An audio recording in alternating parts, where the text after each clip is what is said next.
નમસ્કાર વિદ્યાર્થી મિત્રો, ધોરણ 11 આર્ટ્સની અંદર વિષય ભૂગોળ, જેમની અંદર ચેપ્ટર નંબર 10 પવન, હવા, એમના વિશે જે આપણે સમજતા હતા, એમની અંદર છેલ્લે ગત લેક્ચરની અંદર પવનના પ્રકારો, એમની અંદર પવનના મુખ્ય 3 પ્રકારો, એના પેટા પ્રકારનો પહેલો પ્રકાર હતો કાયમી પવનો, જેને ગ્રાહ્ય પવનો કહેવાય. એના જે પેટા પ્રકાર છે પૂર્વીય પવનો, પશ્ચિમીય પવનો અને ધ્રુવીય પવનો. આ 3 જે પ્રકારના પવનો છે એમની અંદર છેલ્લે આપણે પૂર્વીય પવનો વિશે જ્યારે ચર્ચા કરતા હતા, એમની અંદર આપણે આજે આગળ હજી ચર્ચા કરીએ છીએ આ જ પોઈન્ટ વિશે, પણ ફેરેલના નિયમ મુજબ. બરાબર? કે ફેરેલના નિયમ મુજબ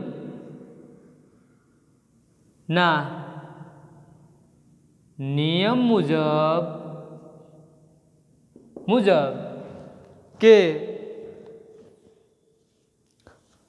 આ પવનો ઉત્તર ગોળાર્ધમાં, જો આ જે પવનો છે એ આ પવનો ઉત્તર ગોળાર્ધમાં જ્યારે કે ઉત્તર ગોળાર્ધમાં પોતાની જમણી તરફ ફંટાય છે. કેમ કે પોતાની જમણી તરફ આપણે આમ જઈએ ને કે પવનો ઉત્તર ગોળાર્ધમાં પોતાની જમણી દિશામાં ફંટાય છે કે ક્રોસ થાય છે, મરડાય છે. આપણી ભાષામાં એને એવું કહેવાય કે આ પવનો ઉત્તર ગોળાર્ધમાં પોતાની જે છે, પોતાની જે દિશા જમણી દિશામાં, કઈ જમણી દિશા, માનો કે અહીંયા તમને દિશાઓ કીધી, તો આ ડાબી, આ જમણી. હવે જે છે એ આ બાજુથી આમ એરો પડે તો એને આપણે ડાબી બાજુ તરફ કહીએ. તમારી બાજુથી આમ ઊભા હો તો આમ, આ મારો હાથ છે, ડાબો હાથ છે, આ છે જમણો હાથ. હું જો આ બાજુ આમ ક્રોસ ફરું તો કઈ દિશા થાય? કે જમણી દિશા થાય છે. હવે આ દિશાની અંદર ફંટાય છે તે ઈશાન ખૂણેથી, કયો કે તે ઈશાન ખૂણો, જો નૈઋત્ય ને વાયવ્ય ને તે ઈશાન ખૂણેથી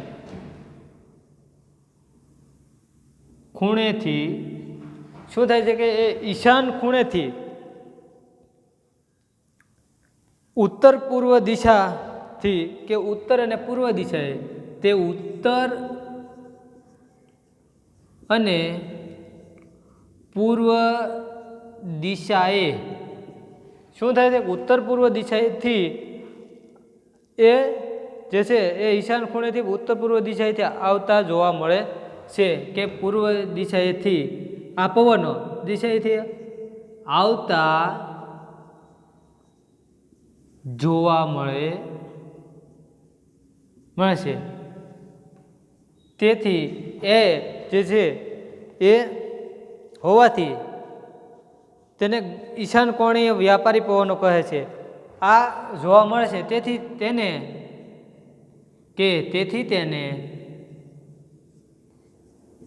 તેને કેવા?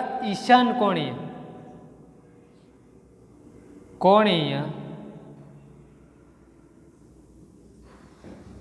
કોણીય વ્યાપારી પવનો કહે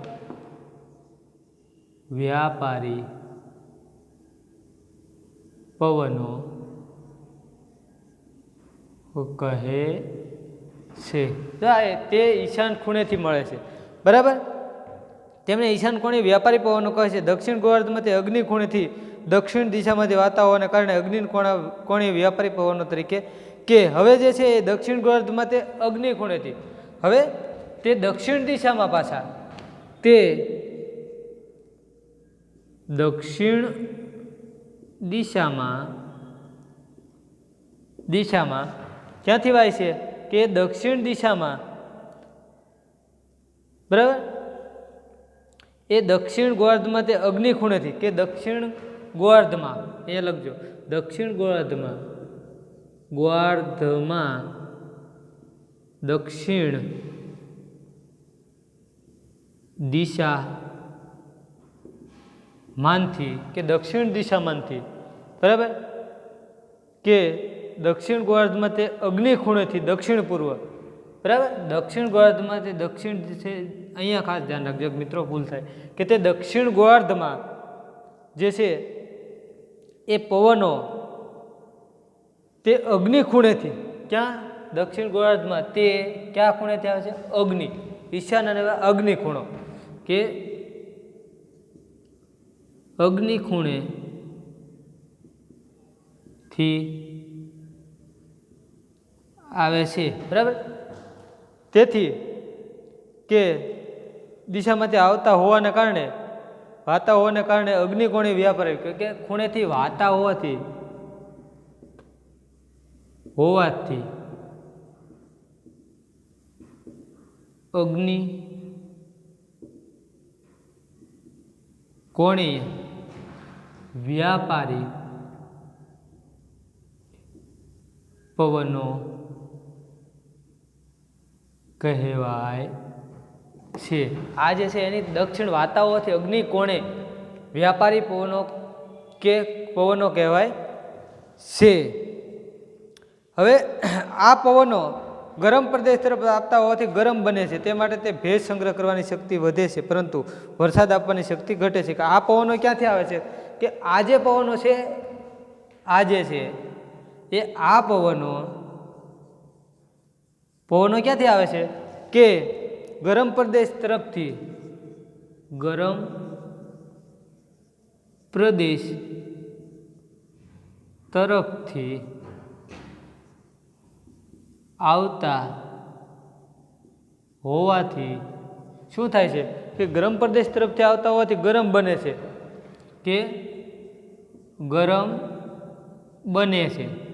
તેથી શું થાય છે? કે તેથી જે પવનો છે તેમાં ભેજ સંગ્રહ કરવાની શક્તિ વધે છે, બરાબર. તેથી તેમાં ભેજ સંગ્રહ કરવાની શક્તિ વધે છે. ભેજ સંગ્રહ કરી શકે છે, પરંતુ વરસાદ આપવાની શક્તિ જે છે એ ઘટે છે, અને છે પરંતુ વરસાદ આપવાની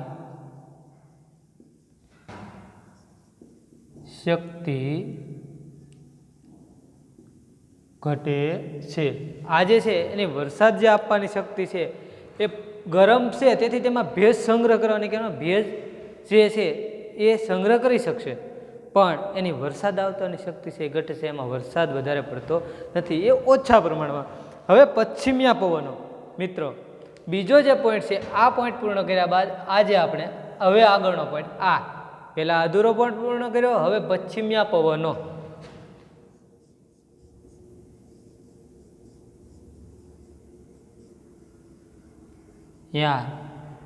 પવનો પશ્ચિમ દિશામાંથી જે વાતા પવનો આપણી પાસે, આ પવનો બંને ગોળાર્ધમાં અયન વૃત્તિ ગુરુદા પટ તરફથી ધ્રુવીય વૃત્ત લઘુદા પટ તરફ સમશીતોષ્ણ કટિબદ્ધ પ્રદેશોમાં વાય છે. આ પવનો થોડા મરડાઈને પશ્ચિમ તરફથી આવતા જણાય છે. આ પવનો છે એ કયા દિશામાં? કે આ પવનો જે છે એ થોડા મરડાઈને પશ્ચિમ તરફથી આવતા જણાય છે. કે આ પવનો થોડા મરડાઈને પશ્ચિમ તરફથી આવતા જણાય છે. આ પવનો થોડા મરડાઈ ને પશ્ચિમ તરફથી આવતા હોવાનું જણાય છે. પશ્ચિમ તરફથી આવતા જણાય છે. તેથી તેને પશ્ચિમિયા પવનો પણ કહે છે. તેથી તેને પશ્ચિમિયા પવનો તરીકે પણ ઓળખવામાં આવે છે, જણાય છે. તેથી ડેશ ડેશ કરીને તમારે લખી નાખવાનું. તેથી આ પવનોને કયા પવનો તરીકે?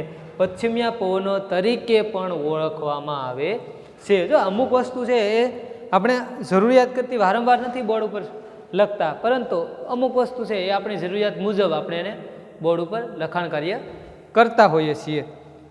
ત્યારબાદ આગળ બરાબર. તેથી તે પશ્ચિમિયા પવન, આ પવનો ઉત્તર ગોળાર્ધમાં પશ્ચિમ તરફથી ઉત્તર તરફ અને દક્ષિણ તરફથી દક્ષિણ ગોળાર્ધમાં ઉત્તર દિશામાં પશ્ચિમથી પૂર્વ તરફ વહે છે. તેથી આ ગોળાર્ધને નૈઋત્ય કોણીય પવનો પણ કહે પવનો, અને દક્ષિણ ગોળાર્ધમાં એ વાયુવ્ય કોણીય. આ જે છે એ બે ભાગ પડી જાય. આ બંને પવનો છે સામસામેની જે દિશામાંથી વાય છે, એટલે નૈઋત્ય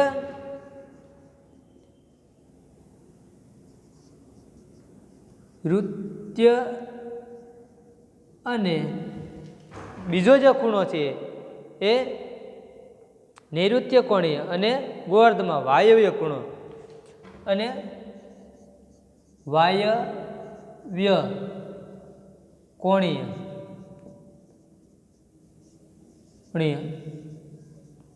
પવનો કહે છે.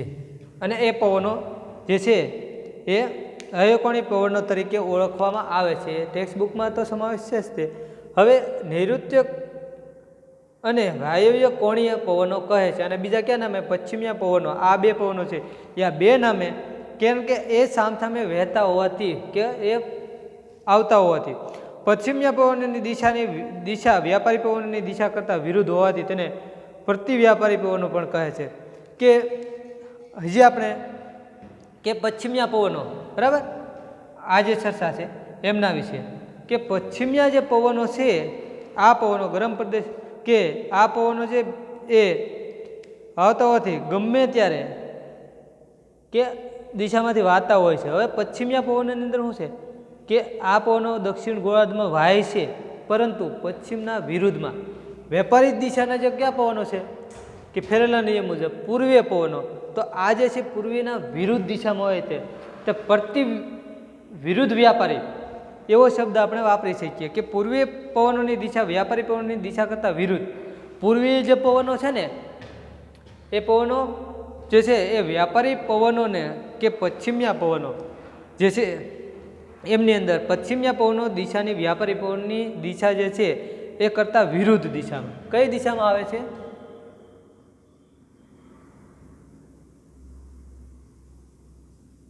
વિરુદ્ધ દિશામાં. એટલે આપણે આને ક્યાં નામે ઓળખીએ છીએ કે આ જે પવનો છે એને પ્રતિવ્યાપારી પવનો. ક્યાં પવનો? પશ્ચિમિયા પવનો. આ પવનોને પ્રતિ વ્યાપારી પવનો તરીકે પણ ઓળખાય છે. આપણે જો આ સરળ શબ્દોમાં એને વિરુદ્ધ દિશામાં હોય એટલા માટે કહીએ છીએ. આ પવનો ગરમ પ્રદેશો તરફથી ઠંડા પ્રદેશો તરફ વાતા હોવાથી ઠંડા પડે અને ખંડોના પશ્ચિમ કિનારે આવેલા યુરોપ, કેનેડા, ચીલી વગેરેના પશ્ચિમ વિસ્તારોમાં 12 માસ વરસાદ પડે છે. જો આ જે વિસ્તાર છે પશ્ચિમિયા પવનો જે છે એ પશ્ચિમિયા પવનોની દિશા વ્યાપારી પવનોની દિશા કરતાં વિરુદ્ધ હોવાથી તેને પ્રતિવ્યાપારી પવનો કહેવાય છે. પણ આ પવનો ગરમ પ્રદેશો તરફથી ઠંડા પ્રદેશો કે ગરમ પ્રદેશો તરફથી ઠંડા પ્રદેશો તરફ વાતા હોવાથી ઠંડા પડે છે, અને ગરમમાંથી ઠંડીમાં આવે એટલે ઠંડુ વાતાવરણ થઈ જાય. ત્યારબાદ અને પશ્ચિમના કિનારે આવેલા યુરોપ, કેનેડા, ક્યાં કે યુરોપ, કેનેડા જેવા દેશો જે છે એ ચીલી વગેરે દેશોમાંના વિસ્તારોમાં 12 માસ વરસાદ પડે. અને યુરોપ, કેનેડા,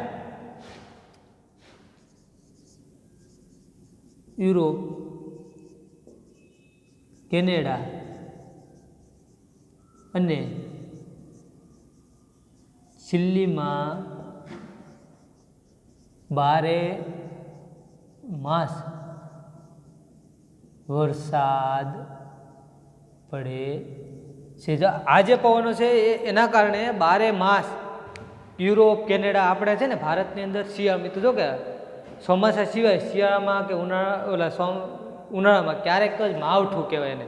વરસાદ 12 માસ નથી પડતો. હવે તો જો કે અત્યારે હમણાં જ થોડાક સમય પડે, પણ એ માવઠું કહેવાય. પણ આ જે દેશો એનામાં તો કાયમી પ્રમાણે 12 માસ વરસાદ શિયાળો હોય, ચોમાસું હોય, ઉનાળો હોય, પરંતુ એમાં વરસાદનું પ્રમાણ છે એ સતત શરૂ રહે છે. હવે જે છે આપણો ત્યારબાદ આગળ ધ્રુવીય પવનો, બરાબર.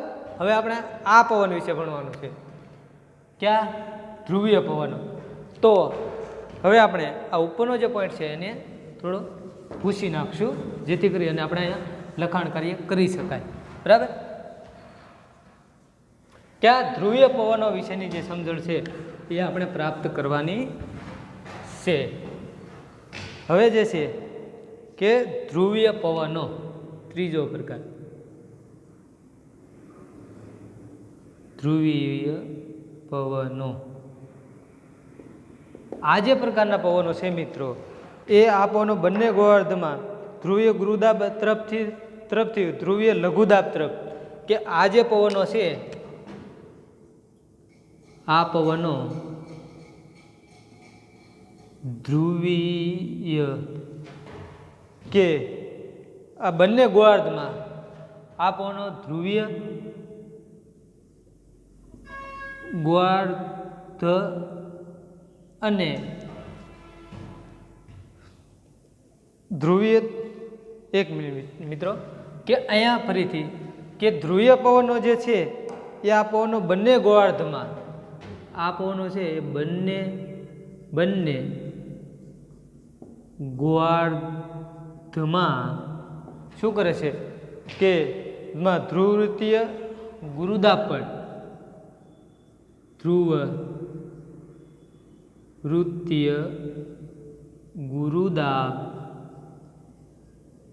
પટ અને તરફથી ધ્રુવીય લઘુદાબ ગુરુદાબ પટ તરફથી ધ્રુવવૃત્તીય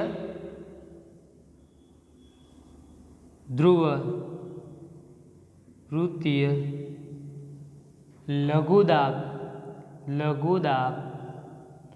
પટ, આ જે ભાગ છે એ પટ તરફ વાય છે.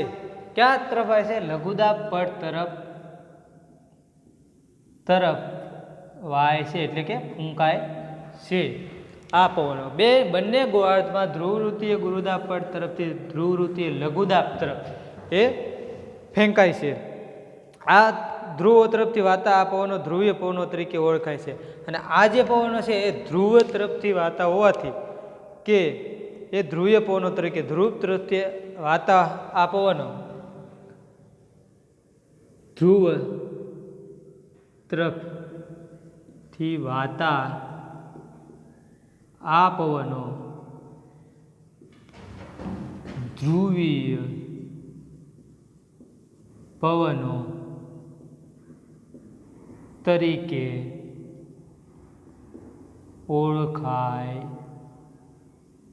છે. ક્યાં નામે ઓળખાય? કે ધ્રુવીય પવનો તરીકે આપણને ઓળખાય. ધ્રુવીય પવનો ઉત્તર ગોળાર્ધમાં ઉત્તર પૂર્વથી દક્ષિણ પશ્ચિમ અને દક્ષિણ ગોળાર્ધમાં દક્ષિણ પૂર્વથી ઉત્તર તરફ વહે છે, કે વિરુદ્ધ દિશામાં, સામસામેથી, કે ઉત્તર ગોળામાંથી દક્ષિણ પૂર્વમાં અને પશ્ચિમમાં, અને દક્ષિણ ગોળાર્ધમાંથી દક્ષિણ પૂર્વ તરફ એ વહે છે. ધ્રુવ તરફથી આવતા આ પવનો અતિશય ઠંડા હોય છે.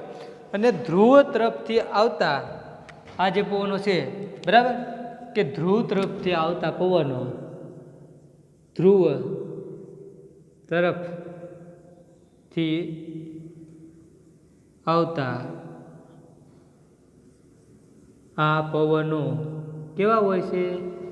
અતિશય ઠંડી. હિમાલય તરફથી આવતા પવનો કેવા? ઠંડા હોય છે. આ પવનો અતિશય ઠંડા હોય છે. ધ્રુવ તરફથી આવતા પવનો અતિશય ઠંડા હોય છે. પરિણામે જે પ્રદેશો પરથી વાય છે ત્યાં ઠંડીનું મોજું ફરી વળે છે. અને પરિણામે શું થાય છે કે પરિણામે જે પ્રદેશો પરથી વાતા હોય, પરિણામે ત્યાં ઠંડીનું મોજું ફરી વળે. આ બાજુથી પવન આવે તો ત્યારે આપણે ઠંડી આવે, વધારે પડે, કે પરિણામે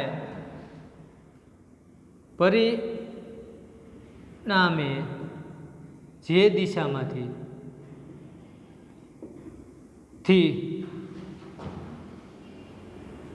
આવતા હોય એ પ્રદેશોમાં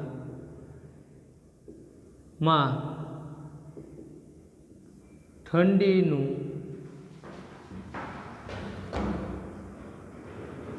મોજું ફરી વળે છે, બરાબર. જે દિશામાંથી વાત થાય પરિણામે જે દિશામાંથી વાત એ દિશામાં. હવે ત્યારબાદ આ ઠંડા પવનોમાં ભેજ ધારણ કરવાની ક્ષમતા ખાસ નથી, તેથી આ પવનો વૃષ્ટિ આપતા નથી. આ પવનો જે છે ને, આ પવનો જે છે એમાં ભેજ ધારણ કરવાની શક્તિ હોતી નથી. આ પવનો નોમાં કયા પવનોમાં ભેજ ધારણ કરવાની શક્તિ ઓછી હોય છે? તો ધ્રુવીય પવનો તમે વિકલ્પમાં કે એક વાક્યમાં લખી શકો. એટલે આ પવનો વરસાદ આપતા નથી. આ પવનોમાં ભેજ સંગ્રહ કરવાની શક્તિ ઓછી હોવાથી આ પવનો વરસાદ આપતા નથી. તો આ પવનો છે ને એ વરસાદ લાવવામાં મદદરૂપ નથી થતા. આપણે સરળ ભાષામાં કહીએ તો પણ કહી શકાય છે કે આ જે કયા પવનો હતા, ધ્રુવીય પવનો જે છે એ વરસાદ લાવવામાં ઉપયોગી થતા નથી. આગળ જતા આ ઠંડા પવનોમાં ભેજ ધારણ કરવાની ક્ષમતા ખાસ નથી, તેથી આ પવનો વૃષ્ટિ આપતા નથી, કે આ પવનો વરસાદ આપતા નથી. ત્યારબાદ ધ્રુવો તરફથી વાતા ઠંડા પવનો સમશીતોષ્ણ કટિબદ્ધ પ્રમાણમાં ગરમ પવનો સાથે સંગમ થાય છે, ત્યારે અહીં ચક્રાવત અને પ્રતિચક્રાવતની પરિસ્થિતિનું નિર્માણ થાય છે. કે જો ધ્રુવ તરફથી આવતા ઠંડા પવનો સમશીતોષ્ણ કટિબંધ જે વિસ્તાર છે એમાં એ વાય છે, તો એ ખાસ ધ્યાન રાખવું મિત્રો કે ધ્રુવ તરફથી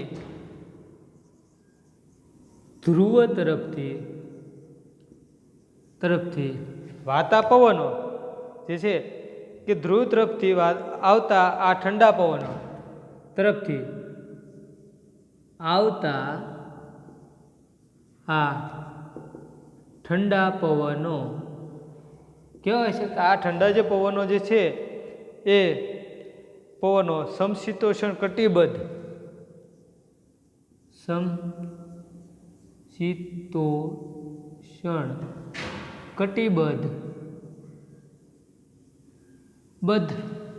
જે છે એ કટિબદ્ધ ભાગ જે છે કદના પ્રમાણમાં ગરમ પવનો સાથે કે કટિબદ્ધ પ્રમાણમાં ગરમ પવનો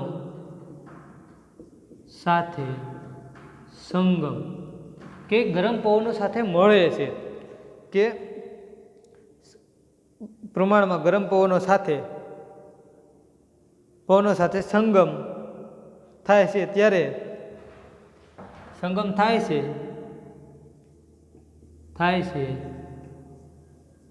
ત્યારે ચક્રાવત અને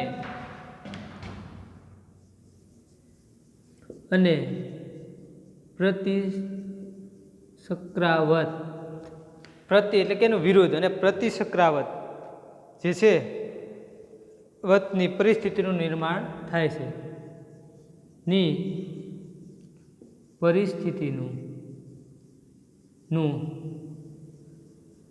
નિર્માણ થાય છે.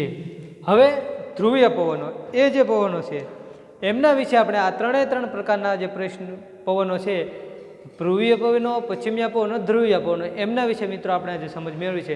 નેક્સ્ટ ટાઈમના લેક્ચરની અંદર આપણે આની પછીનો જે છે કે મોસમી પવનો, મોસમ દ્વારા જે ફૂંકાતા પવનો, ઠંડા ગરમ, ઉનાળામાં ગરમ પવન હોય, શિયાળામાં ઠંડા પવન હોય, ચોમાસામાં ક્યારેક ઠંડા તો ક્યારેક એવું વાતાવરણ હોય તો ભેજવાળો પવન, ઝાકળ એકધારું ઠંડુ વાતાવરણ સતત રહે, આ જે પવનો છે એમના વિશેની જે ચર્ચા આપણે નેક્સ્ટ ટાઈમ કરશું. આજે આપણે આ ત્રણેય પોઈન્ટની જે ચર્ચા છે એ આજે આપણે પૂર્ણ કરી છે.